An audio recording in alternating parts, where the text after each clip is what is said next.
خدا کے فضل سے ہم پر ہے سایہ سے اعظم کا، خدا کے فضل سے ہم پر۔ الرحمن الرحیم۔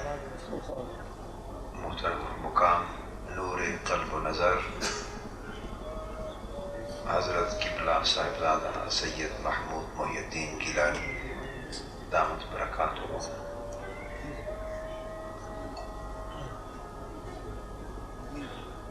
معزز مشائخ علماء کرام، معزز خواتین و حضرات اور جملہ مریدین، وابستگان اور عقیدت مندان دربار غوثیہ، آج اس بارگاہ میں ہم سب کی عجیب قسم کی حاضری ہے، جب حضور قطب الاقطاب، قدوۃ الاولیاء، زینت الاسفیاء سیدنا طاہر علاء الدین الگیلانی البغدادی رضی اللہ تعالی عنہ کے اسم گرامی کے ساتھ اجلاس تعزیت کا لفظ آتا ہے جو جگر پھٹنے کو آتا ہے۔ آج جب میں صبح دربار غوثیہ پہنچا، یہ محسوس ہو رہا تھا کہ یہ ایک تاریخ کا پورا باب تھا جو ختم ہوا اور نیا باب شروع ہوا۔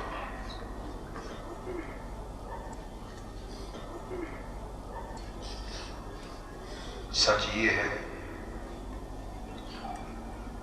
کہ حضور قدوۃ الاولیاء قدس سرہ العزیز نے اپنی حیات ظاہری میں جو کچھ ہم کوتاہ فہم، ناقص عقل اور خیال کے لوگ اور نابینا لوگ اور نابینا دل رکھنے والے لوگ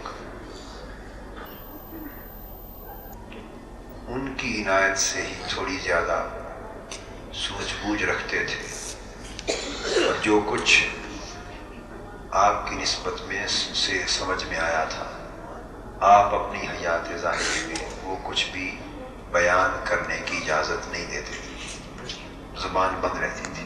آپ نے ہمیشہ اپنے مقام و مرتبہ کو اخفاء میں رکھا، چھپایا، مگر میرا یہ ایقان ہے، یہ بات کسی کی سمجھ میں آئے یا نہ آئے یہ معاملہ جدا ہے، مگر میں اسے اپنا ایقان کہہ رہا ہوں، اور میرا اس پر پورا وثوق اور کامل اعتماد اور یقین ہے، اور یہ بات غلو اور مبالغہ اور عقیدت آرائی کے طور پہ نہیں کہہ رہا کہ میری حضور کے در سے نسبت تھی، ارادت تھی، میں آپ کے در کا ایک ادنا سا سگ اور کتا تھا، اور کتا ہوں اور کتا رہوں گا، اس وجہ سے نہیں کہہ رہا۔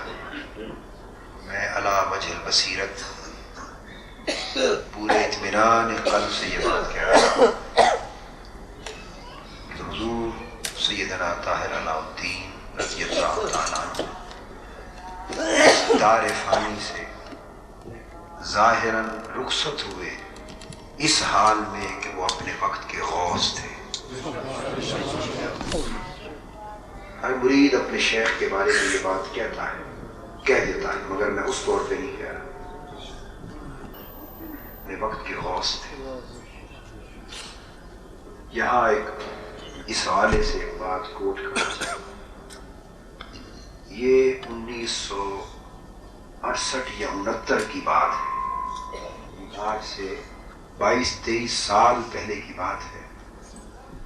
مجھے حضور سے نسبت ارادت کا شرف 1967 میں نصیب، یہ واقعہ بعد میں سناتا ہوں، یہ واقعہ بعد میں عرض کرتا ہوں۔ میں اس سے پہلے جو بات عرض کرنا چاہتا ہوں آپ کے مرتبہ غوثیت کی، یہاں یہ بات بھی ذہن میں نشین کر لیں کہ جس طرح دنیا کے ہر نظام میں مرتبے اور درجے ہوتے، ولایت کی دنیا میں بھی مرتبے اور درجے ہوتے، کچھ اخیار ہوتے ہیں اولیاء اللہ میں سے، وہ کم سے کم 8,000 یا اس سے بھی زائد، بعض اولیاء کرام کے نزدیک 40,000 کم و بیش، وہ دنیا میں ہر دور میں موجود ہوتے ہیں۔ اور اولیاء کرام کی یہ جماعت اخیار کہتے ہیں، ان کی پہچان یہ ہوتی ہے کہ لوگ ان کو نہیں پہچانتے، لوگ ان کو نہیں پہچانتے کہ یہ ولی ہیں، اس کی خبر کسی کو نہیں ہوتی۔ اس کے بعد اگلے مدارج سے پہچان ہونا شروع ہوتی ہے، تو کوئی نجبا ہوتے ہیں، کئی اوتاد ہوتے ہیں، کئی نقبا ہوتے ہیں، ابدال ہوتے ہیں، یہ کئی درجے ہیں۔ آخر پہ جا کے درجہ قطبیت آتا ہے، آخر پہ جا کے درجہ قطبیت آتا ہے، اور وہ ولی جب سارے درجے اور مرتبے اور مرحلے طے کر لے تو آخری مقام ولایت قطبیت ہے۔ ولایت میں آخری مقام قطب ہے، قطبیت ہے۔ اب قطب کی دو قسمیں ہوتی ہیں، ایک ہوتا ہے قطب الارشاد اور ایک ہوتا ہے قطب الاقطاب۔ قطب الارشاد کبھی 2 ہوتے ہیں، کبھی 3، کبھی 4، کبھی 5، پوری دنیا میں، اور ساری دنیا سلطنتوں میں، روحانی سلطنتوں میں تقسیم کر کے اس ایک دنیا کی روحانی سلطنت کا بادشاہ قطب کہلاتا ہے۔ یہ ایک سے زائد قطب الارشاد ہوتے ہیں۔ ان میں جو ایک قطب الارشاد کے درجے پر فائز اولیاء اللہ میں سے، جس کو انگلش میں کہتے ہیں سینئر موسٹ، جو اپنے درجے میں سب سے اونچا ہوتا ہے، ان میں وہ قطب الاقطاب ہوتا ہے۔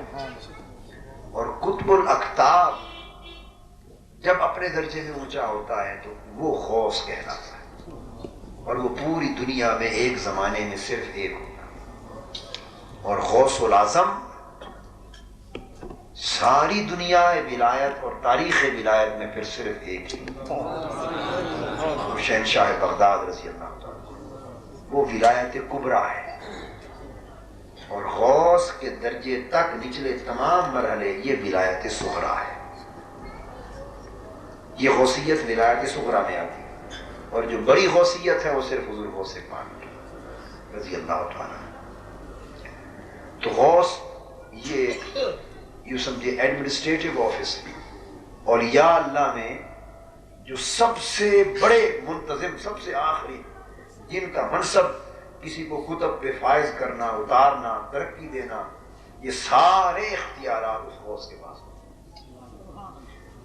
قطب جب کوئی ہوتا ہے تو قطب کو مقام تکوین ملتا ہے، مقام تکوین، اللہ پاک کی امر کن کا مظہر ہو جاتا ہے۔ وہ جس شے کا ارادہ فرماتا ہے اور فرماتا ہے ہو جا، وہ ہو جاتی ہے، یہ امر کن کا مظہر ہو جاتا ہے۔ تو میں عرض کر رہا تھا کہ میرا ایقان یہ ہے کہ حضور اس دنیا سے رخصت ہوئے وہ مرتبہ غوثیت پر فائز تھے۔ اب اس کی تائید میں ایک بات عرض کر رہا ہوں، اس لیے میں نے کہا کہ چونکہ کوئی یہ جو بات عرض کر رہا ہوں یہ کوئی اس طرح کا حوالہ تو نہیں ہے کہ جو نہ مانے وہ مسلمان نہیں رہے گا، جس کی طبیعت مان جائے وہ قبول کر لے، جو نہ مانے اس کی مرضی، مگر میں نے اپنے یقین اور ایمان کی بات کی۔ 1969 یا 68 کے لگ بھگ کی بات ہے، 22 سال پہلے میرے دل میں ایک شوق ہوا کہ معلوم کیا جائے کہ آج کی دنیا میں اس وقت زمانے کا غوث کون ہے۔ 68-69 کی بات، اس وقت حضور سے بیعت ہوئے مجھے تقریباً 2 سال ہوئے تھے، نوجوانی کا زمانہ تھا۔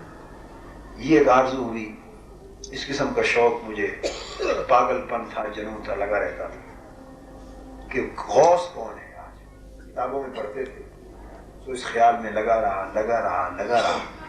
بالآخر میں نے استخارہ کیا، کیا مسنون استخارہ کیا کہ اس سے اللہ پاک سے رہنمائی حاصل کریں کہ معلوم ہو کہ اس وقت کائنات میں دنیا میں غوث کون۔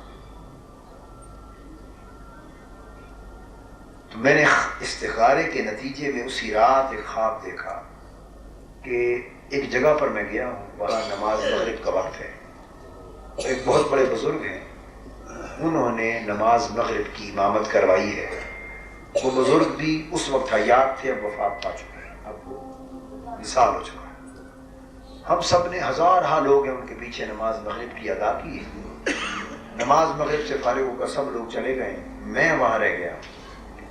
میں ان بزرگوں سے اکیلا مل کر عرض کرتا ہوں، حضرت یہ فرمائیے، مجھے تلاش ہے اس بات کی، یہ فرمائیے کہ آج اس وقت دنیا میں غوث کون ہے؟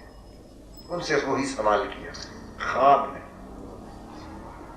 وہ خواب میں یہ دیکھتا ہوں جیسے سردیوں کا موسم ہے، انہوں نے گرم اوور کوٹ پہنا ہوا لمبا، انہوں نے اوور کوٹ کی جیب میں ہاتھ ڈالا اور جیب سے ایک سفید کاغذ نکالا، جس پر ایک کاپی کا ایک مکمل ورق ہوتا ہے، سفید کاغذ نکالا، وہ بند تھا، اور میرے ہاتھ میں تھما دیا اور فرمایا کہ آپ اکیلے جا کے اسے کھول کے پڑھ۔ میں نے جا کے اس کے کھول کے پڑھا، اس کی دائیں جانب حاشیے پر لکھا ہوا تھا غوث، اور اس کے آگے لکھا ہوا تھا حضرت پیر سید جمال الدین گیلانی بمبئی والے۔ یہ حضور قدوۃ الاولیاء رضی اللہ تعالیٰ عنہ کے بڑے بھائی تھے، حضور پیر صاحب قدس سر العزیز کے بڑے بھائی تھے، جو بمبئی میں جن کا مزار پاک ہے۔ اس وقت وہ حیات تھے، معلوم نہیں ان کی عمر غالباً 90 سے بھی اوپر ہوگی، اندازہ جی حیات تھے۔ یہ چیز جب مجھ پر منکشف ہو گئی، اب دل میں خیال آیا کہ جب حضور کے بڑے بھائی حضور سیدنا جمال الدین اس وقت غوث کے مرتبے پر ہیں، تو حضور پیر صاحب قبلہ کا مرتبہ ولایت میں کیا؟ پھر اس کے ایک شوق پیدا ہوا۔ تو 22 سال پہلے کی بات بتا رہا ہوں، اور یہ وہ دور ہے جب حضور کا بالکل بڑی جوانی اور شباب کا دور ہے۔ 22-23 سال پہلے کا مطلب یہ ہوا کہ 59 میں حضور کا 59 سال میں وصال مبارک ہوا، اور 22 سال 23 سال پیچھے چلے جائیں تو 49 39 اور تقریباً کوئی 36 سال کے لگ بھگ 35-36 کے لگ بھگ عمر ہوگی اس وقت حضور کی، جب جس وقت کی بات میں کہہ رہا ہوں، جب یہ دریافت کیا تو معلوم ہوا کہ حضور قطب الارشاد ہے۔ وہ جوانی کی عمر میں قطب تھے، جوانی کی عمر میں قطب تھے، اور سب سے اعلیٰ درجے کے قطب تھے۔ لازماً جب ان کا وصال ہوا حضور سیدنا جمال الدین کا، اور 23 برس بھی تھے، تو آپ کو بڑی اوائل عمر میں غوثیت کا مرتبہ نصیب ہوا، اور غوث کے مرتبے پہ فائز ہوئے اور مقام تکوین پایا۔ اور مقام تکوین یہ تھا کہ جس کے لیے توجہ فرما کے ہو جانے کا کہہ دیا، ارادہ کر لیا، اللہ پاک نے اس چیز کو عدم سے وجود میں پیدا کیا، یہ مقام تکوین۔ یہ میں نے اپنے ایقان کی بات اس لیے کی، اور میں نے اس 25 سال کی ارادت کے زمانے میں جو کچھ ناقص سمجھ کے مطابق حضور میں دیکھا، جو کچھ سنا سمجھا پڑھا، جو کچھ دیکھا، وہ ہر قدم جب کوئی نیا مشاہدہ ہوتا وہ حضور کے مقام غوثیت ہی کی تائید کرتا۔ اب تھوڑی چیزیں، اب جو میں عرض کر رہا تھا کہ بیعت جب ہوا تو چونکہ تعزیت کا اجلاس میں چاہوں گا کہ حضور کی کچھ یاد میں جلسہ ہے، تو حضور کی کچھ یادداشتیں پیش کرو۔ اب یہ کتابی باتیں بھی نہیں، تقریر بھی نہیں ہے، حوالہ جات بھی نہیں ہے، بس اس تھوڑے سے عرصے میں جو حضور کے سگ اور کتا ہو کے رہنے کا وقت بیتا، اس کے حوالے سے کچھ یادداشتیں عرض کرنا چاہتا ہوں۔ یہ یادداشتوں کی مجلس ہے تاکہ آپ کے ذہنوں بھی محفوظ رہ جائیں، اور اب ان یادداشتوں سے ایمان کو مضبوط رکھیں اور فیوزات حضور کے پھر نصیب ہوتے رہیں۔ 67 میں نے بیعت کی حضور سے، اور جس وقت میں نے بیعت کی، یہ دربار شریف دربار غوثیہ، اس میں پہلی بیعت کا شرف مجھے نصیب ہوا۔ اس دربار غوثیہ میں جس شام حضور تشریف لائے، یہ حاجی گولمو صاحب 67 کی بات ہے، 67 کی۔ واقعہ یوں ہوا کہ میں نے ابھی بیعت نہیں کی تھی، میں چاہتا تھا کہ بیعت کروں۔ گل محمد صاحب شاید گواہ ہوں کہ میں نے ممکن ہے یہ بات سنائی ہو اس زمانے آپ کو، تو میں چاہتا تھا بیعت کروں، سو میں نے استخارہ کیا۔ حضور داتا گنج بخش علی حجویری رضی اللہ تعالیٰ عنہ کی کتاب کشف المحجوب کو پڑھا، اور اس کے پہلے باب میں دیکھا کہ ان کے بھی معمولات میں سے تھا استخارہ کرنا، اور حضور علیہ السلام کی اور صحابہ کرام کی سنت بھی۔ تو میری طبیعت میں آیا کہ استخارہ کر کے اللہ کے حضور سے ہدایت طلب کی جائے کہ بیعت کس مرشد کامل کے ہاتھ پہ کریں۔ 7 راتیں مسلسل استخارہ کیا، اور استخارے میں ایک اضافی نیت یہ کر لی کہ اس مرشد کامل سے بیعت کروں جن کی زیارت ہو، اور خالی زیارت نہ ہو بلکہ حضور سیدنا غوث العظم رضی اللہ تعالیٰ عنہ بنفس نفیس اپنے دیدار کا شرف بخشیں اور حکم فرمائیں کہ ان سے بیعت کر، تب مزہ ہے بیعت کا، اور مرشد کا بھی مزہ ہے۔ یہ دل میں نیت کر لی، اس نیت سے استخارہ کرتا ہے۔ 2 بار حضور کی ہی زیارت ہوئی، کسی اور شیخ کی مجھے زیارت نہیں ہوئی۔ پہلی بار بھی حضور کی زیارت ہوئی، دوسری بار بھی حضور کی زیارت ہوئی، مگر نیت یہ کر لی تھی کہ حضور غوث پاک فرمائے تو مزہ ہے۔ 7ویں رات تھی، وہ میرے استخارے کی آخری رات تھی۔ میں استخارہ کر کے لیٹا، میں نے دیکھا کہ میں کوئٹہ پہنچا ہوں، اور ایک سڑک ہے اس پر آ رہا، اور اچانک اس سڑک پہ جس طرف سے میں آ رہا ہوں دائیں جانے میں گلی جاتی ہے، کوئی گلی دائیں جانے، اور اس گلی میں سے اچانک حضور سیدنا غوث العظم رضی اللہ تعالیٰ تشریف لاتے ہیں، اور گلی کے موڑ پر ایک لمحے کے لیے ان کا دیدار نصیب ہوتا ہے۔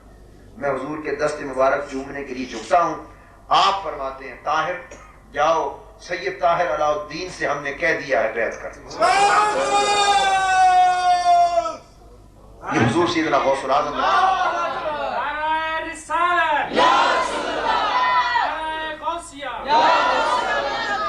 یہ حضور سیدنا غوث العظم رضی اللہ تعالیٰ عنہ کا حکم تھا۔ آخری رات استخارے کی، بس میری آنکھ کھل گئی، میرے سارے طلب پوری ہو گئی۔ میں فرسٹ ایئر میں پڑھتا تھا اس وقت گورنمنٹ کالج فیصل آباد میں، فرسٹ ایئر میں داخلہ لیا، چھٹی لی، میرے چچا تھے ان کو ساتھ لیا، اور ان کے ساتھ میں سیدھا کوئٹہ پہنچا۔ کوئٹہ یہ میری پہلی آمد تھی۔ اب میں نے نظارہ کیا تھا کہ ایک سڑک پہ آ رہا ہوں اور دائیں جانے میں گلی، پھر میں آیا اندر اور میں نے حضور سے بیعت کی۔ تو دائیں جانے میں گلی ہے، اس میں اس طرح دربار شریف، یہ جو منظر اس وقت ہم دیکھ رہے ہیں، خواب میں یوں دیکھا تھا۔ جب کوئٹہ پہنچ کے حضور کا پتہ معلوم کیا تو پتہ چلا کہ حضور خداداد روڈ پر رہتے، خداداد روڈ، وہاں پہنچے۔ جب اب میں آپ کو اپنا اندر کا تاثر دے رہا ہوں، جب خداداد روڈ پر پہنچے تو نہ وہ سڑک اور نہ وہ دائیں جانب وہ گلی اور نہ وہ جگہ جو منظر میں نے خواب میں دیکھا تھا، اس سے مختلف گلیوں کی سمت تھی۔ میرے ذہن میں ایک عجیب سا سوال کہ منظر تو وہی ہونا چاہیے تھا، حالانکہ یہ ضروری بھی نہیں، یہ ضروری بھی نہیں، مگر یوں ہی ذہن میں خیال رہا۔ جب میں خداداد روڈ کے دربار غوثیہ پہ پہنچا تو ٹرک یا ٹرالیاں کچھ گاڑیاں تھیں، اور حضور اپنا سامان اس پہ رکھوا کے خداداد روڈ سے منتقل ہو کے ادھر تشریف لا رہے ہیں۔ یہ وہ شام تھی جس طرح حضور شام یہاں منتقل ہوئے۔ میں دست بستہ بچہ تھا، آگے پیش ہوا، حضور سامنے کھڑے تھے، میں نے جلوہ کیا۔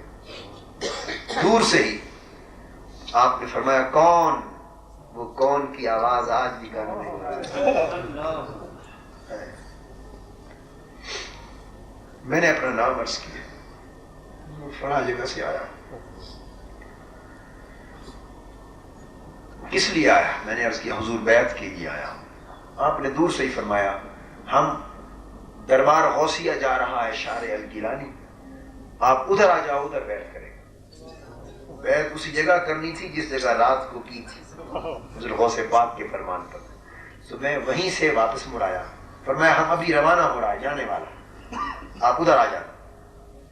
میری رہائش بھی یہیں ریلوے کالونی میں تھی، میرے چچا ریلوے میں سروس میں تھے، تو ان کے کوئی دوست کی رہائش ریلوے کالونی میں تھی۔ ادھر سے ہی نکلا جب تو اس سڑک پہ نماز مغرب پڑھ کے میں اس سڑک پہ آیا۔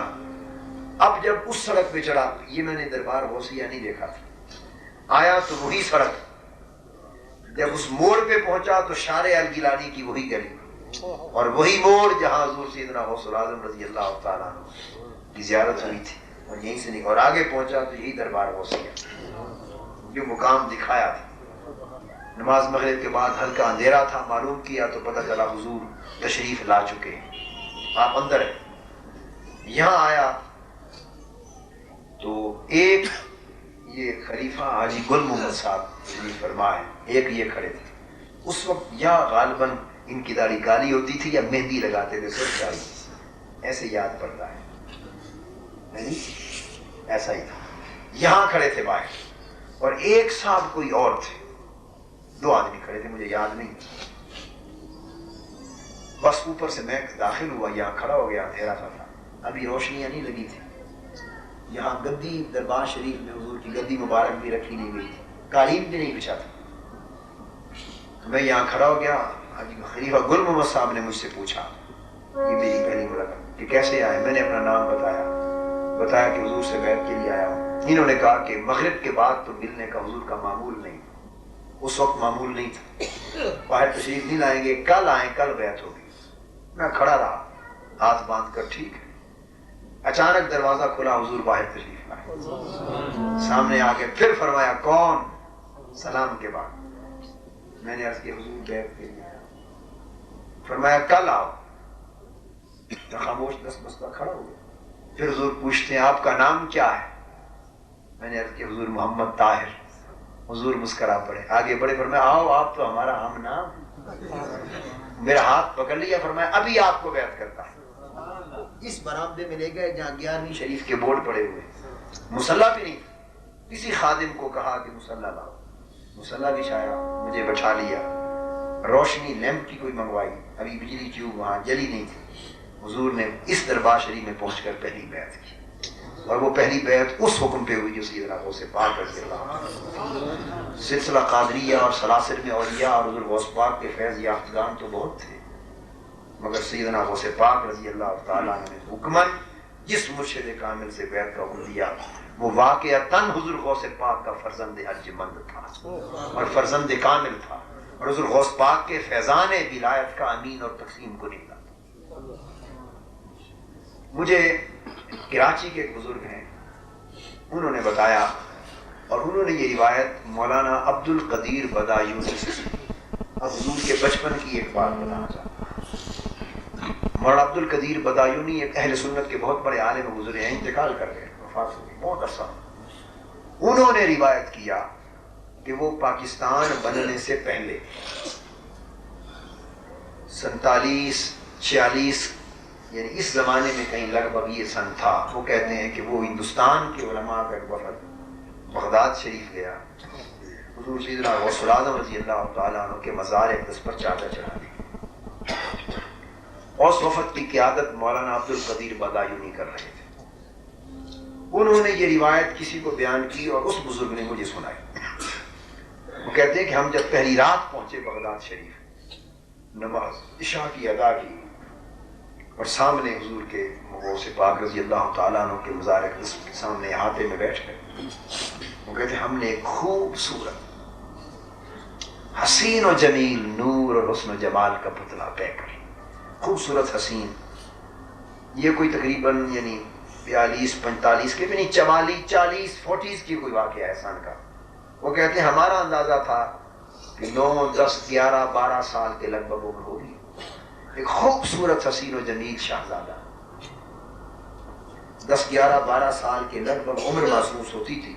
کہتے ہیں انہوں نے نماز عشاء کی پڑھی، اور عشاء کی نماز پڑھ کے اندر حجرہ مبارک میں حضور سیدنا غوث الاعظم رضی اللہ تعالیٰ عنہ کے مزار پاک پر حاضر ہوئے، اور آپ کی قبر انور کے چہرے پاک کے سامنے، مماج شریف کے سامنے حاضری دے کے کھڑے رہے.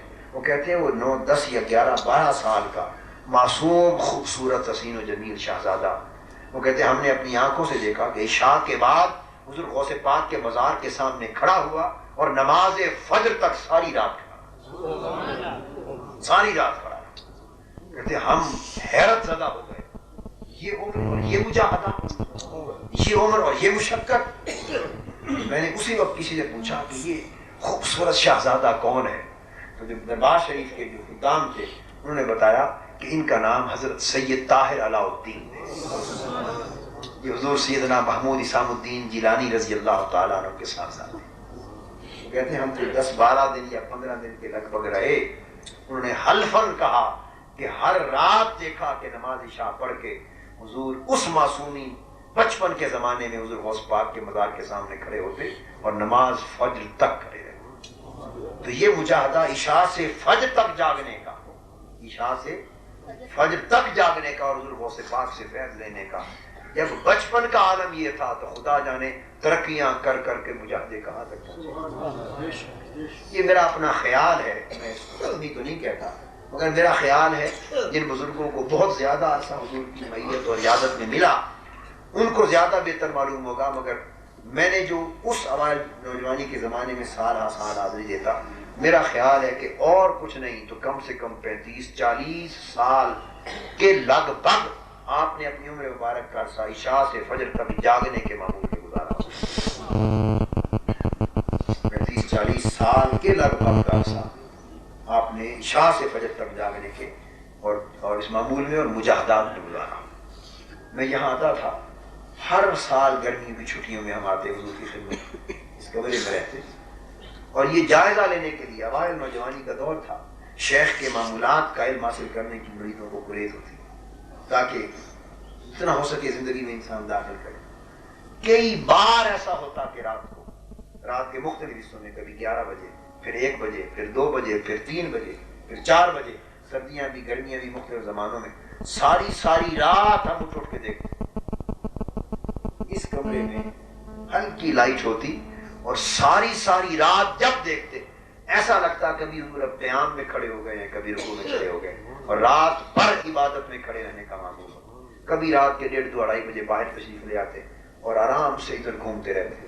یعنی رات بھر جاگنا، عبادت و مجاہدوں میں گزارنا، یہ وہ معمولات تھے حضور کے کہ میں یہ سمجھتا ہوں کہ حضور کی ولادت تو اس دور میں ہوئی، اس صدی میں ہوئی اور آپ ہوئے تو اس دور میں، مگر یقین جانیے کہ مرتبہ ان اولیاء جیسا پایا جو صدیوں پہلے دنیا میں گزر چکے.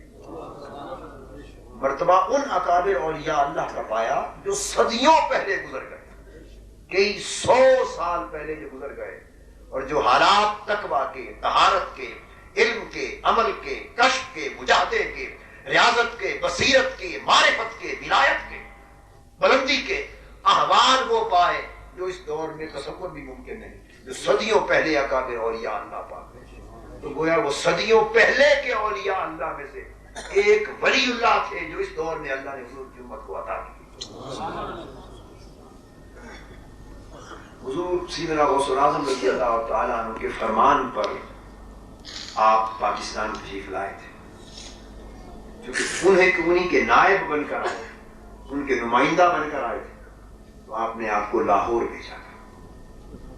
حضور سیدنا غوث الاعظم رضی اللہ تعالیٰ عنہ نے آپ کو سیدھا فرمایا تھا لاہور جاؤ اور حضور داتا گنج بخش علی حجویری کے پاس، پھر وہاں سے فیصلہ ہوگا کہ کہاں قیام فرمانا ہے. آپ جب 56 یا کم و بیش 1956-57 کے لگ بھگ جب پہلی بار پاکستان تشریف لائے، سیدھا لاہور حضور داتا گنج بخش کے مزار اقدس پر اور 40 دن حضور وہاں چلہ کش رہے.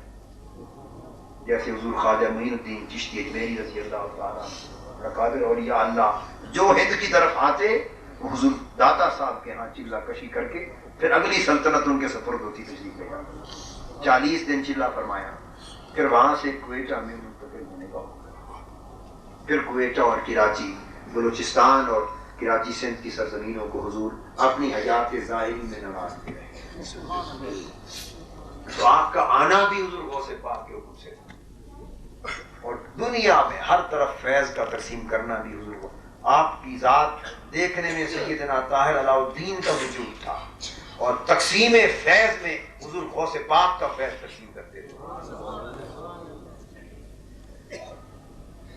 اور ہم تو نابینا لوگ ہیں، ہمیں کیا خبر کہ کیا مرتبہ تھا، کیا مرتبہ ہے. یہ مرتبے والے ہی مرتبے والوں کو جانتے ہیں، جو اہل نظر ہو گزرے اور اہل مراتب ہو گزرے. قدر تو انہوں نے کی، قدر تو انہوں نے کی.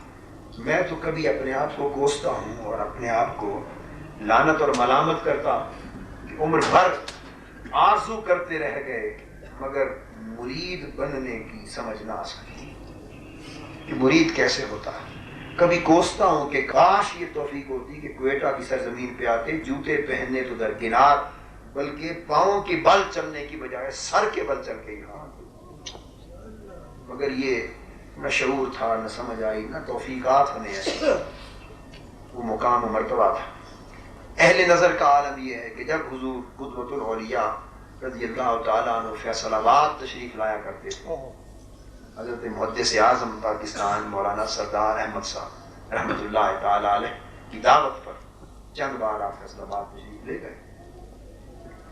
تو عالم یہ تھا کہ فیصل آباد کے ریلوے اسٹیشن سے لے کر جامع رضویہ تک حضرت شیخ الحدیث مولانا سردار احمد صاحب کی رحمۃ اللہ تعالیٰ علیہ سفید کورے لٹھے کے فیکٹری سے نکالے ہوا کورا لٹھا جو استعمال بھی نہ ہوا، سفید کورے لٹھے کے کپڑے کے تھان ریلوے اسٹیشن سے لے کے جامع رضویہ جنگ بازار تک بچھاتے اور حضور کی کار اس لٹھے کے کپڑوں کے اوپر چل کے آتا. نعرہ تکبیر،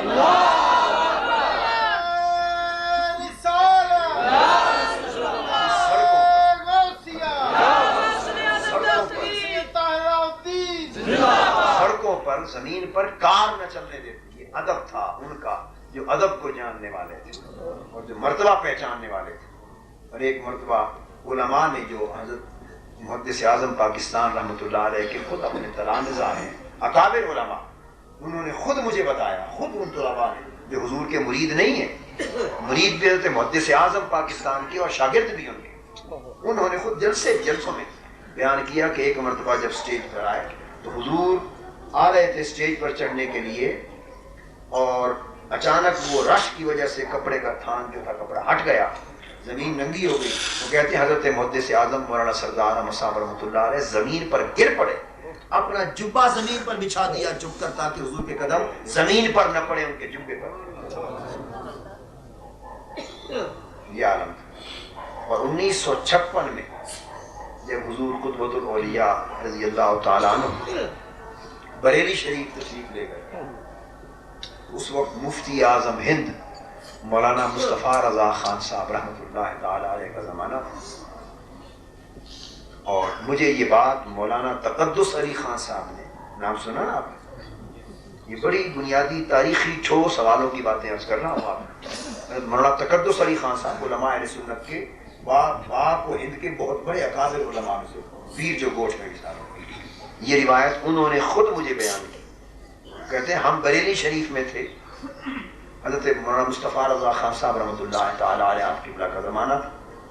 یہ مولانا اختر رضا خان صاحب اور مولانا ریحان رضا خان صاحب، یہ لوگ چھوٹے چھوٹے.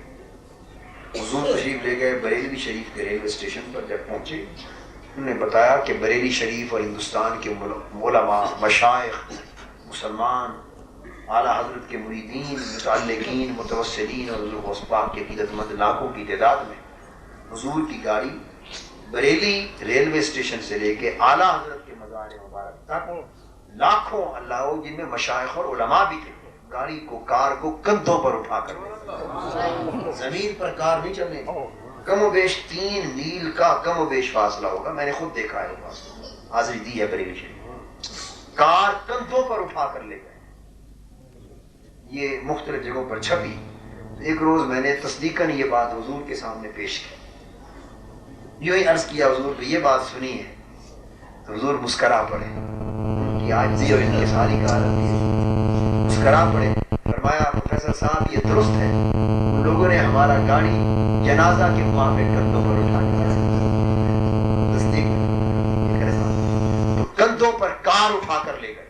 اور بڑے بڑے اکابر مشائخ اور علماء ان کار اٹھانے والوں میں. اور مولانا تقدس علی خان صاحب نے مجھے بتایا کہ ان کار کے اٹھانے والے علماء میں بھی شامل تھا. 3 دن حضور بریلی شریف میں رہے. کتنے دن؟ تقریباً 3 دن وہاں رہے. اور 3 دن جب تک آپ سرزمین بریلی پر رہے. مفتی اعظم ہند اعلیٰ حضرت مولانا شاہ احمد رضا خان صاحب رحمۃ اللہ علیہ کے صاحبزادے نبیرہ اعلیٰ حضرت جب تک حضور سرزمین بریلی شریف پر رہے، اس وقت تک انہوں نے بریلی شریف کی زمین پر جوتے نہیں پہنے. اور جب حضور غسل یا وضو کے لیے تشریف لے جاتے تو سب کے لیے منع کر دیا. مفتی اعظم مولانا مصطفیٰ رضا خان صاحب رحمۃ اللہ تعالیٰ علیہ حضور کے وضو اور ہاتھ دھلانے کے لیے لوٹا اور برتن خود اٹھا کے ننگے پاؤں کھڑے رہے. یہ عالم تھا ادب کا، احترام کا، تعظیم کا، تکریم کا۔ ہم نابینا ناسمجھ لوگ، ہمیں کیا خبر کہ یہ کیا درگاہ ہے، کیا دربار ہے، کیا مقام ہے، اور سرکار غوث پاک رضی اللہ تعالیٰ عنہ کے کرم کا عالم کیا ہے۔ حضور کے دادا جان حضرت قطب الاقطاب سیدنا شیخ عبد الرحمن النقیب رضی اللہ تعالیٰ عنہ، حضور کے دادا جان، سگے دادا جان، ان کو سیدنا غوث الاعظم رضی اللہ تعالیٰ عنہ نے خود براہ راست عالم روحانیت میں تشریف لا کر اپنی براہ راست خلافت عطا فرمائی تھی۔ حضور کے دادا جان اپنی خلافت عطا فرمائی تھی اور براہ راست اپنے فیض کا چشمہ دوبارہ کائنات ولایت و طریقت و روحانیت میں حضرت سیدنا شیخ عبد الرحمن النقیب کے ذریعے دوبارہ جاری فرمایا۔ اور پھر اگر اس حوالے سے دیکھیں تو یوں تو حضور قدوۃ الاولیاء حضور سیدنا غوث الاعظم رضی اللہ تعالیٰ عنہ کی اولاد میں سے آپ کے اور ان کے درمیان 16 واسطے ہیں، اور آپ 17ویں پشت میں سے 16 پشتیں صرف درمیان ہیں۔ مگر اس تجدید ولایت غوثیت کے سلسلے کو دیکھیں تو سیدنا شیخ عبد الرحمن النقیب روحانی اعتبار سے حضور غوث پاک کے براہ راست خلیفہ ہوئے، اور پھر ان کے بعد پہلا واسطہ حضور کے والد گرامی کا اور دوسرا حضور سیدنا طاہر علاء الدین کا۔ اگر اس نسبت کو دیکھیں تو یہ حضور سیدنا غوث پاک کے فیض کے دوبارہ جاری، اس چشمے کے جاری ہونے کے بعد جو سیدنا شیخ عبد الرحمن النقیب کے ذریعے جاری ہوا، آپ صرف ایک واسطے کے بعد حضور غوث پاک کی ہوئی اور فیض حاصل کرنے والے، تو یقیناً وہ درجہ ولایت میں کیوں نہ ہو۔ میں نے کہا نا صدیوں پہلے کے اولیاء اللہ میں سے آپ شجرہ ہائے نسب گیلانی خاندان کے سادات اولیاء اللہ کے شجرے پڑھ لیں،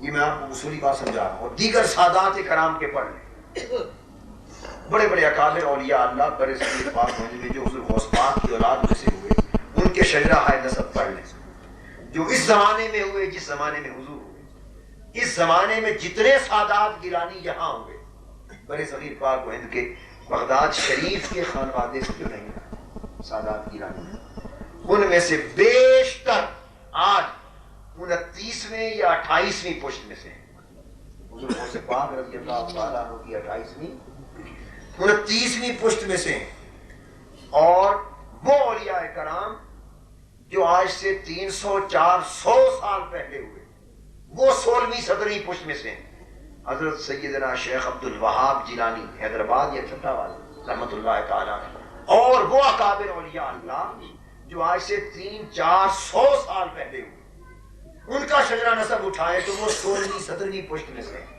اور آج کے دور کے وہ اولیاء جو سادات گیلانیہ میں سے ہیں، ان میں سے اکثر 29ویں 28ویں 27ویں پشت میں سے، اور قربان جائیں اس خانوادہ پاک پر کہ یہ آج کے دور میں 10 پشتیں پہلے جو بزرگ ہو گزرے، یہ آج کے دور میں 16ویں 17ویں پشت میں، یہ 10 پشتوں کا جو واسطے کا فرق پڑا، تو جس طرح فیض آج سے 400 سال پہلے کے اولیاء کو ملتا تھا، وہ فیض اس کثرت کے ساتھ آج حضور کو ملتا۔ اس لیے میں نے کہا کہ وہ پہلی صدیوں کے اکابر اولیاء اللہ کے سے، اور یہ بات بھی یقین کرنے والی ہے اور اس پر کامل ایمان ہے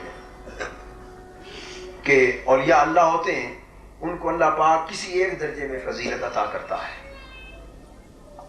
مگر آپ کی بارگاہ میں رہ کر اور آپ کی خدمت میں حاضر ہو کر یہ چیز اتنی کثرت کے ساتھ دیکھی، اس طرح کوئی سفید دن میں چمکتے سورج کو دیکھے اور لاکھ دنیا انکار کرے، وہ انکار نہ کر سکے کہ ننگی آنکھ سے سورج کو دیکھتا۔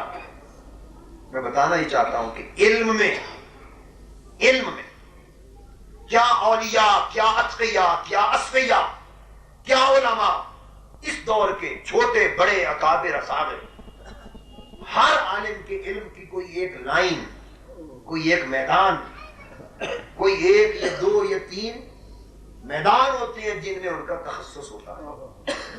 میں نے اپنی زندگی میں کوئی عالم، کوئی محدث، کوئی فقیہ، کوئی مفتی، کوئی مجتہد، کوئی محقق، کوئی صوفی، کوئی فقیر، کوئی ولی، کوئی درویش ایسا نہیں دیکھا زندگی میں، اور ایسا اس دور میں پڑا بھی نہیں، جس کے علم کا عالم یہ ہو کہ اس کا کنارہ ہی کوئی نہ ہو، سرے سے اس کی سمت ہی کوئی نہ ہو، کائنات انسانی، کائنات ولایت، کائنات طریقت، کائنات معرفت، کائنات علم، جغرافیہ، تاریخ، سائنس، سمندر، پہاڑ، دریا، زمین، معدنیات، جزائر، شرق سے غرب تک، اس پوری کی پوری دنیا میں کسی گوشے، کسی فن، کسی میدان اور کسی سمت کی بات کریں، حضور کے سامنے سوال کر دیں، جب بولتے جواب دیتے یوں لگتا جیسے کائنات علم کے پردے اٹھ گئے اور علم و معرفت کی کتابیں آپ کے سامنے کھلی ہیں، آپ دیکھتے جا رہے ہیں اور بیان فرماتے جا رہے ہیں۔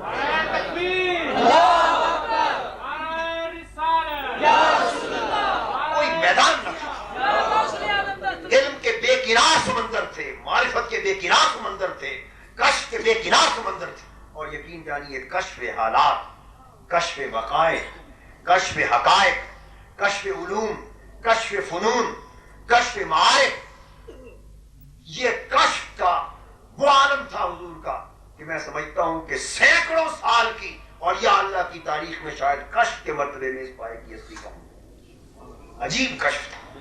جو بات حضور سے پوچھتی وہ سمندر بہا دی، وہ افریقہ کے کسی جزیرے کی بات کسی نے کر دی جس کا نہ کسی نے نام سنا، یہ آپ ہم ہر وقت صبح شام دیکھتے ہیں، نہ جس کا نام سنا، آپ نے اس پر اتنی گفتگو کی کہ وہاں کا رہنے والا اگر سن لے تو پاگل ہوگا۔ پتھر کی کسی نے بات چھیڑ دی کہ پتھروں کی اقسام پر وہ گفتگو کر دی کہ پتھروں کا کاروبار کرنے والا جوہری سن لے تو پاگل ہوگا۔ سمندروں کی بات چھیڑ دی تو سمندروں کے سینے چیر کر بیان کر دی۔ چائے کی بات چھیڑ دی، چائے کا بین الاقوامی تاجر میری موجودگی میں سامنے بیٹھا تھا تو چائے پر وہ بیان فرمایا کہ وہ پاگل ہو۔ بحری جہازوں کی صنعت کی بات چھیڑ دی، اس کا کاروبار کرنے والا اربوں پتی ایک تاجر میرے سامنے بیٹھا تھا تو اس صنعت پر گفتگو کی، وہ چکرا گئے۔ ایک شخص نے آ کے مجھے کہا سید نسیم شاہ صاحب حبیب بینک آف پاکستان کے صدر تھے، آج کل غالباً نیشنل بینک آف پاکستان کے صدر ہیں، چھٹی پر ہیں، ریٹائرمنٹ قریب ہے، نسیم شاہ صاحب مجھے کہنے لگے کہ آپ اپنے شیخ حضور کی خدمت میں مجھے لے جائیں، میں زیارت کرنا چاہتا ہوں۔ چلیں کراچی بیٹھے اور اس کے بعد کہنے لگے کہ کوئی میں چاہتا ہوں سوال کروں حضور سے۔ میں نے کہا کریں، مجھ سے پوچھتے ہیں، کیا پوچھوں؟ میں نے کہا نہیں، جو آپ کی جی میں آئے مجھے، اور ایک بات ذہن میں رکھ لیں کہ جس میدان کے بارے میں آپ کو بہت زیادہ علم ہو، سب سے زیادہ جو جانتے ہو، اس فن پر پوچھیں تاکہ آپ اندازہ بھی لگا سکیں کہ جو بیان ہو رہا ہے اس کا درجہ کیا ہے۔ کھانے پر بیٹھ گئے، ان کو فخر تھا، انہوں نے علم جفر کے بارے میں بہت کچھ پڑھا ہوا تھا، جفر کے بارے میں بڑا پڑھا تھا۔ کھانے کے دوران مجھ سے کہا کہ میں یہ پوچھوں، میں نے کہا پوچھ، عرض کرتا۔ وہ کہنے کو کہہ بیٹھے، بس وہ جو حضور نے بیان فرمایا وہ چکرا گئے۔ وہ کہنے لگے ہم تو جفر کی جو بیان فرمایا اس کی جیم کے نقطے کا کروڑواں حصہ بھی نہیں جانتے، لگتا ایسے ہے جیسے یہ بھی حضور کے گھر کا ہے۔ مقصد بات کا یہ ہے کہ کسی نے جو بات، کسی ملک میں مسلمان کی تعداد کتنی ہے، مساجد کتنی ہے، بازار کتنے ہیں، آبادی کتنی ہے، تاریخ، الغرض دنیا و آخرت، دینی، مذہبی، باطنی، علوم و فنون، کاروبار، تجارتیں، صنعتیں، کسی بات پر کوئی بات پوچھے، کسی شیخ کا پوچھو اس کا نسب، اس کے مرید کو نہیں پتا، اس کا پورا نسب بیان فرما دے، کوئی کہاں آیا کہاں نہیں، کہاں کیا تفصیلات۔ اور مریدوں کی یہ پہچان، جس قریبی مرید کو پوچھو اس کے والدین، اعزا، اقارب، بہن بھائی، پورے خاندان والوں کے نام لے کے خیریت پوچھنا۔ کون اگر کوئی کہے یہ حافظہ ہے تو میں کبھی ماننے کو تیار نہیں ہوں، اگر یہی حافظہ ہے تو اس کائنات انسانی میں ایسے حافظے والا کوئی اور بھی دکھا دیا جائے۔ اگر یہ علم ہے تو کہ علم کے میدان میں تھوڑا زیادہ ہم بھی ایک چھوٹے سے ناتمام بچوں کی طرح، ناتمام بچوں اور طفل مکتب کی طرح تھوڑی زیادہ شغف رکھتے ہیں۔ اگر کوئی کہے علم ہے تو میں مان نہیں سکتا، اس لیے کہ علم کی بھی کوئی حد ہوتی، علم کی بھی کوئی سمت ہوتی۔ ہزار ہا چیزیں حضور بیان فرماتے اور مجھ سے پوچھتے حضور پروفیسر صاحب معلوم ہے؟ میں عرض کرتا حضور نہیں، نام سنا اس بات کا؟ میں نے عرض کیا ہر شہر کی یہ کہا ہے، یہ محض کشف تھا جو اللہ کی بارگاہ سے نصیب تھا، جو بات کر دی جاتی کتاب سامنے کھول دی جاتی، یہ مقام اس طرح جو فرما دیا جیسے ہو جا اس چیز کا ہو جا۔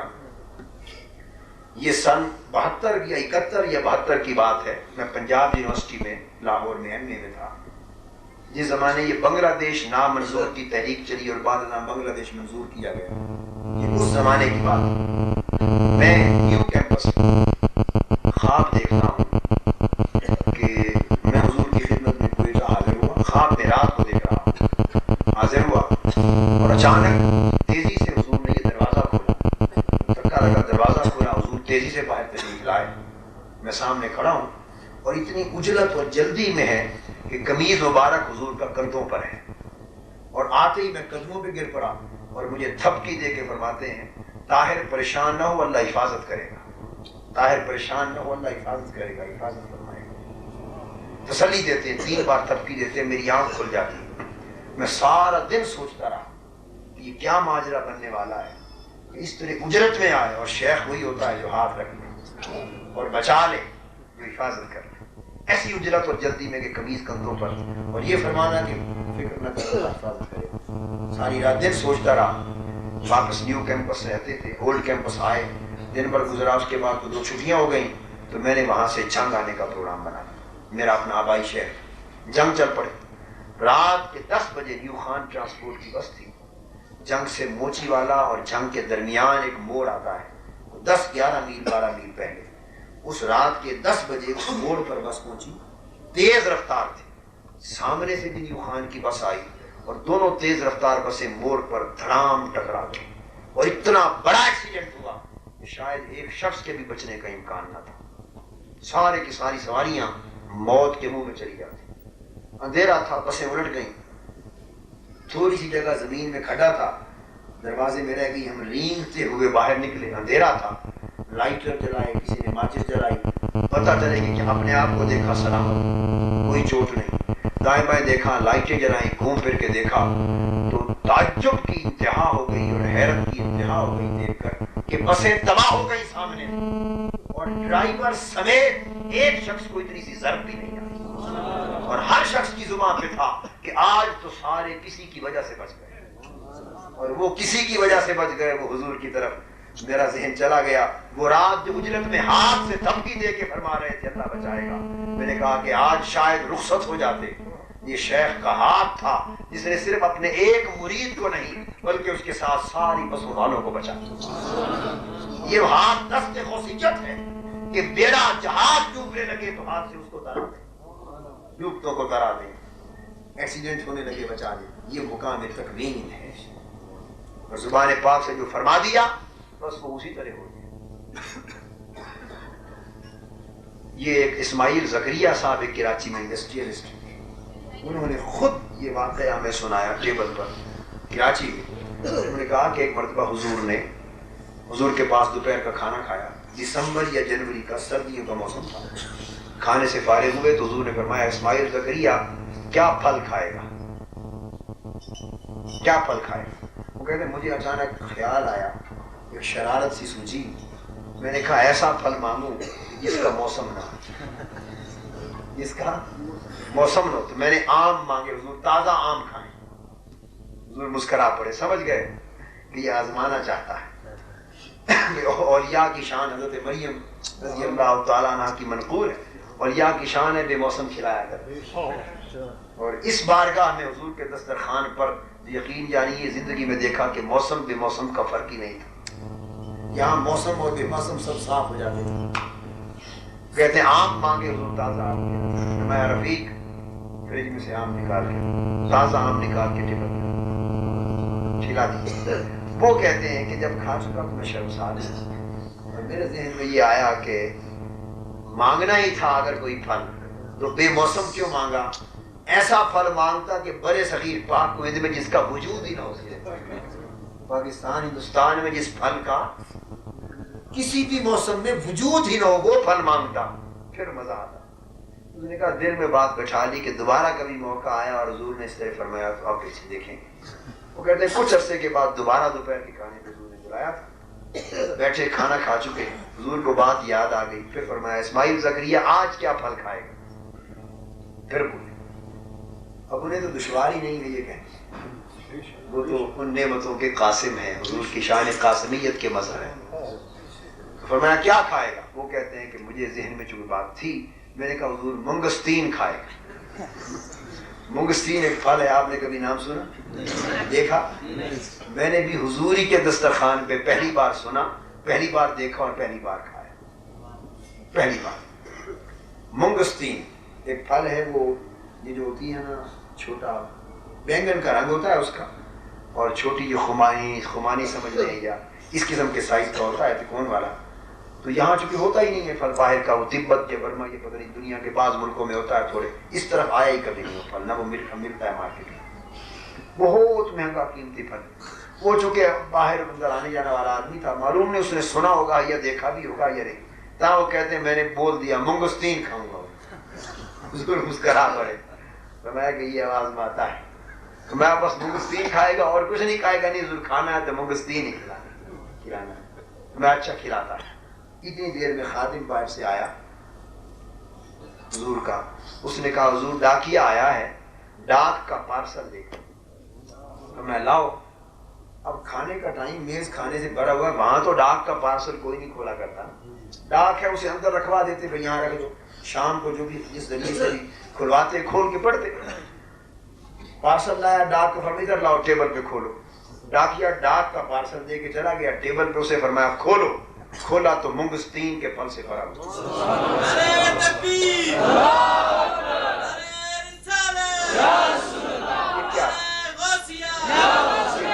میں سمجھتا ہوں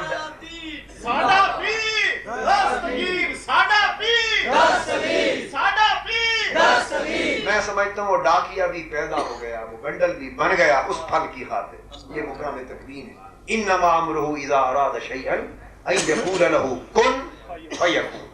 اللہ کا امر یہ ہے کہ جب کسی چیز کا ارادہ فرماتا ہے کہ ہو جائے، وہ ارادہ کرتا فرماتا ہے ہو جا، ہو جاتی۔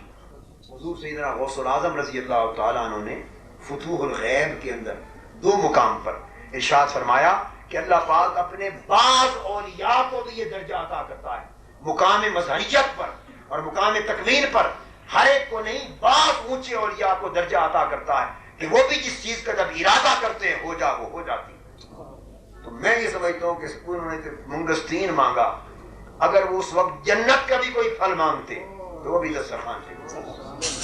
یہ مقام تکوین تھا۔ یقین جانیے کہ اتنی بڑی ہستی اس دور میں، اتنی بڑی ذات اس دور میں جو ولایتوں، کرامتوں، عظمتوں، طہارتوں اور فضیلتوں اور نعمتوں کی برکات ہے، اور تقوی اور طہارت وہ بھی بے نصیب اللہ ہے۔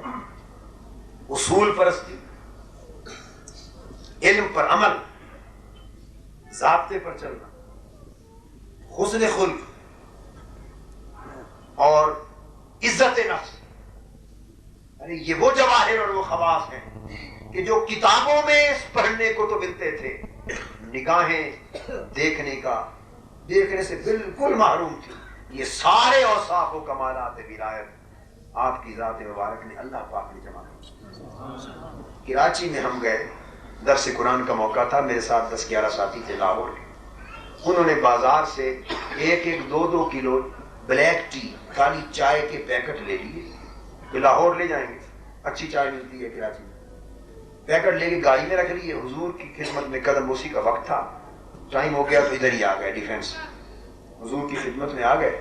ان کو میں نے اندر بٹھایا، حضور ابھی اندر تھے، میں نے کہا بیٹھے، میں جلدی سے تازہ وضو کر لیا، میں دوبارہ وضو کرنے چلا گیا، واپس آیا، وہ چائے کے پیکٹ وہ سب نے اپنے لیے دیے تھے، حضور کی خدمت میں ہدیۃً پیش کرنے کے لیے نہیں، جو میرے سامنے خریدے ہوئے۔ مجھے واپس آیا تو چائے کا ایک بنڈل ٹیبل پہ سامنے پڑا ہوا، اور سامنے سارے افراد ہاتھ باندھ کر زرد چہرے، سختہ ان پر داڑھی بیٹھے ہوئے، اور حضور جلال کی کیفیت میں چائے کے موضوع پر خطاب فرما رہے ہیں، چائے کی قسمیں بیان فرما رہے ہیں۔ وہ تھوڑی دیر میں 15-20-22 قسمیں بیان فرما رہے ہیں، فلاں چائے، 4-5 چائے، وہ خود چائے کا تاجر بھی تھا وہ شخص، 4-5-6 قسمیں تو وہ جانتا تھا، اور ہر ایک کے بعد فرماتے جانتا ہے یہ چائے، 4-5 کے بعد اس کے علم اور اس کا تجارت اور کاروبار جواب دے گیا، اس کے معلوم نہیں۔ 15-20 اقسام چائے کی وہ بیان فرمائی کہ جن کا نام زندگی میں نہ کبھی سنا تھا اور نہ ان میں سے کوئی ایک یاد رہا۔ یعنی ہم تو عالم یہ حافظے کی بات کرتے ہیں، ہم تو سن کے یاد نہیں رکھ سکتے تھے، اور کجا یہ ہے کہ سارا کچھ ہمہ وقت سامنے رہنا، استحضار رہنا۔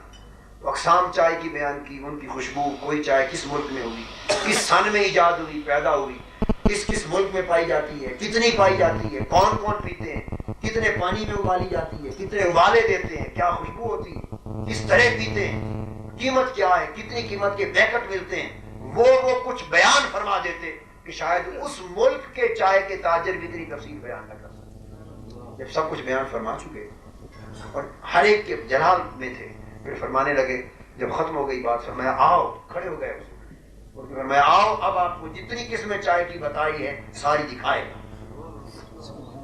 اٹھ کے سامنے ٹیبل پہ حضور کا ڈائننگ ٹیبل ہوتا ہے، اس ٹیبل پہ ہمیں لے گئے، سامنے الماری تھی شیشے کی، نظر آتا ہے آر پار شیشہ، ہم سب کھڑے ہو گئے، حضور آگے چلے گئے اور ہماری آنکھوں کے سامنے الماری خالی تھی، تو چائے کے ڈبوں سے بھری ہوئی نہیں تھی اس وقت جو کچھ ہم نے دیکھا، ہمارے سامنے حضور الماری میں ہاتھ ڈالتے اور چائے کی ایک قسم کا اتنا بڑا بھرا ہوا جار، جس طرح مرتبان ہوتا، پیک، جام پیک، کھلا ہوا بھی نہیں، باقاعدہ مکمل پیکنگ، ہاتھ ڈالتے اور چائے کا ایک پورا مرتبان پیکنگ کے ساتھ اٹھا کے ٹیبل پہ فرمایا یہ وہ چائے ہے، پھر ہاتھ ڈالتے خالی الماری میں دوسرا اٹھا لے، پھر تیسرا اٹھا لے، پورا کا پورا ٹیبل چائے کے مرتبانوں سے حضور نے بھر دیا، جتنا بیان فرمایا تھا ہر ایک لا کے رکھا، اور پھر فرمایا ابھی ٹھہرو، اندر سے کوئی 8-10 اور دکھایا، اور فرمایا اس کو خواجہ صاحب تھے، وہ خواجہ افضل، میں خواجہ صاحب کافی ہے یا اور دکھائے گا، ابھی غوث پاک کا گنج ہے، دکھایا ہی کچھ نہیں۔ اس کے بعد حضور واپس بیٹھ گئے اور بیٹھ کے فرمانے لگے خواجہ صاحب یہ شکریہ آپ کا، چائے واپس لے جاؤ، ضرورت نہیں ہے۔ میں بڑا پریشان بات کو تو میں کچھ سمجھ گیا، جب دعا ہوئی حضور سے معافی انہوں نے مانگی، روئے، حضور سے جب اجازت لے لی جانے لگے، میں نے باہر نکل کے پوچھا خواجہ صاحب یہ کیا کام کیا آپ نے، یہ ماجرا کیا بنا؟ وہ کہنے لگے قاضی صاحب غلطی مجھ سے یہ ہوئی، آپ بیٹھے نہیں تھے، آپ گئے تھے وضو کے لیے، مجھے یوں ہی ذہن میں خیال آ گیا، شیطان نے مروان مار دیا مجھے۔ وہ کہنے لگے خیال یہ آیا کہ ہر وقت حضور کے کچن میں چائے پکتی ہے، صبح سے شام تک مہمان آتے ہیں، یہ آپ بھی سن لیں، یہ دربار ہے حضور کا، پہلے بھی تعلق اور آپ بھی رہے گا، یہ ایک آداب میں سے ایک ادب بیان کر رہا ہوں کہ ہر وقت چائے پکتی ہے، مہمان آتے رہتے ہیں اور بڑا چائے کا خرچہ ہے۔ کہتے مجھے خیال آیا کہ چائے کی بڑی ضرورت رہتی ہے، چلو ایک پیکٹ پڑا ہے، یہ ایک پیکٹ ہی پیش کر دیتے ہیں، ضرورت میں کام آ جائے گا، ہم اور لے لیں گے بازار سے۔ بالکل دنیا دارانہ خیال، بھائی گھر کے لیے اسی طرح سوچتے ہیں نا، چلو فلاں چیز کی ضرورت ہے لے جاؤ، کسی سے ملنے گئے بھائی کیا لے جائیں، یار ایسی چیز لے جاؤ جو ان کے کام آ جائے، ضرورت ہے۔ تو ضرورت کا خیال آ گیا کہ شاید مہمان آتے ہیں، چائے پکتی رہتی ہے تو پیش کر، کہتے ہیں بھائی یہ خیال آ کے اتنا جملہ بول دیا حضور چائے کی ہر وقت بڑی ضرورت ہوتی ہے، مہمان آتے رہتے ہیں، تو میں نے کہا یہ چائے کا پیکٹ لو، بس اتنی بات ہوئی، جلال میں آ گئے اور فرمایا کہ ہمیں آپ بتاتا ہے کہ ضرورت ہے، یہاں غوث پاک کا گنج ہے، غوث پاک کا گنج ہے، تصور بھی نہیں کر سکتے، اٹھا کے واپس بھیج دیں۔ تو جب شیخ کی بارگاہ میں اور دربار میں کچھ پیش کرو، مت خیال لے آؤ کہ یہاں کسی چیز کی کمی ہوگی یا ضرورت ہوگی، اور ضرورت کے لیے پیش کر رہے ہیں۔ ابھی حضور کا دربار پاک بنے گا، مزار اقدس بنے گا، مت سمجھے کہ یہاں کوئی ضرورت ہے حضور کے دربار، نہیں، وہ تو بادشاہ ہے، وہ تو شہنشاہ ہے، جو کچھ اس بارگاہ کے لیے لاؤ پیش کرو، ہدیہ ہو، نذرانہ ہو، 11ویں کا یا کوئی زندگی بھر ادب یاد رکھو، کبھی یہ گمان نہ سمجھو کہ ضرورت ہے، یہاں ضرورتیں پوری کرنے والا اللہ اور اللہ کا رسول ہے۔ جب پیش کریں اس خیال سے کہ یہ تو بے نیاز ہے، بادشاہ ہے، پیش کرنا ہماری ضرورت ہے، اگر قبول فرما لے تو احسان ہے۔ بس اتنی بے ادبی ہو گئی اور عزت نفس اور غیرت نفس کا یہ عالم تھا کہ قبول نہیں کرنا ہے، واپس کرو، تاکہ تنبیہ ہو جائے کہ شیخ جو ہے محتاج نہیں ہوتا۔ اب یہ درجہ کہاں نصیب ہے، کس میں یہ چیزیں پائی جاتی ہیں؟ تو یہ جو مقام و مرتبے تھے حضور کے، اب حضور نے اپنا سفر زندگی کا مکمل ظاہری زندگی کا کیا، اور اب باطنی زندگی کا سفر جاری ہے۔ آپ یقین رکھیے کہ حضور کا سایہ جس طرح پہلے تھا وہ اب بھی ہوگا، اب بھی رہے گا سایہ۔ مجھ سے آج ایک ساتھی کوئٹہ کے جب آئے تو ذکر کر رہے تھے، جس سے خیال ہوا کہ دل میں خیال آتا ہے کہ حضور کوئٹہ میں رہے، مزار پاک یہاں بنتا، استفادہ فیض حاصل کرتے۔ میں نے ایک نکتہ سمجھایا انہیں، میں نے کہا یہ امر نہ یہ ہمارے فیصلے ہیں، یعنی حکم اور فیصلہ تو حضور سید محمود محی الدین اور امی جان کی بلا کا اور آپ کا اور گھر والوں کا ہے، اور ان کو حکم کن کا تھا یہ یہی بہتر جانتے ہیں۔ ہم تو لاہور کا تصور بھی نہیں کر سکتے تھے، زندگی میں کبھی بھول کر تصور بھی نہیں تھا، تصور کرنا بھی حماقت تھی۔ اور کراچی میں حضور کی تدفین کے سارے انتظامات مکمل کر رہے تھے، مکمل۔ میں خود کراچی میں تھا۔ 10 بجے کے قریب اچانک جرمنی سے حضرت سید محمود محی الدین گیلانی قبلہ کا ٹیلی فون آیا، انہوں نے حکماً فرمایا کہ کراچی وغیرہ کے ہر جگہ کے انتظامات ختم، تدفین بابا کی لاہور میں ہو، حکم فرمایا۔ میں نے 2-3 بار عرض کرنا چاہا، وجہ پوچھنا چاہی 2-3 بار کہ بھئی گھر چونکہ حضور کراچی میں ہے، امی جان ہیں، شہزادے ہیں، گھر والے دور ہیں، تکلیف ہوگی۔ 2-3 بار پوچھنا چاہا، بالآخر آپ ناراض ہوئے، فرمایا پروفیسر صاحب بات مت چھوڑو، بات مت کرو، آپ سمجھ گئے لاہور کا حکم ہے، اس کی تیاری کرو۔ بابا لاہور میں، امی جان کا بھی حکم یہی آ گیا، گھر کا بھی حکم یہ آیا، ہم نے تعمیل کی۔ اب میں نے انہیں سمجھایا کہ اس طرح مت سوچیں کہ کوئٹہ والے محروم ہو گئے، نہیں، کوئٹہ والے نہیں محروم ہوئے، بس یوں سمجھے اللہ نے کوئی اس طرح تقسیم کر دی کہ 35 سال حیات ظاہری میں حضور نے اپنا گھر یہاں رکھا، کراچی رکھا، ان 2 صوبوں کو نوازا حیات ظاہری میں، وصال کے، اور دور والے روحانی فیض لیتے رہے۔ اب وصال کے بعد فرمایا بقیہ پاکستان کا حصہ جو پنجاب رہ گیا، اب گھر وہاں بناتے ہیں اور تم روحانی فیض لیتے ہیں۔ وہ عدل کرتے، ہر جگہ حصہ بانٹ کے دیتے۔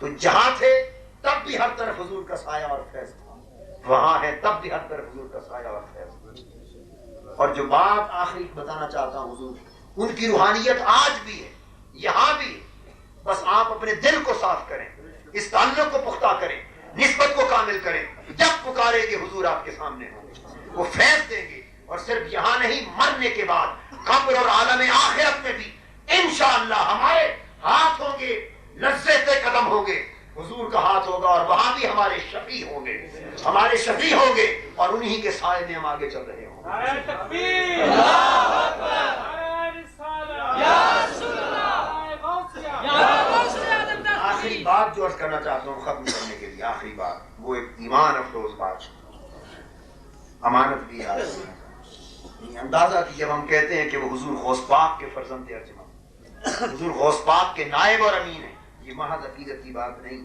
وہ حقیقتاً نائب اور امین ہیں۔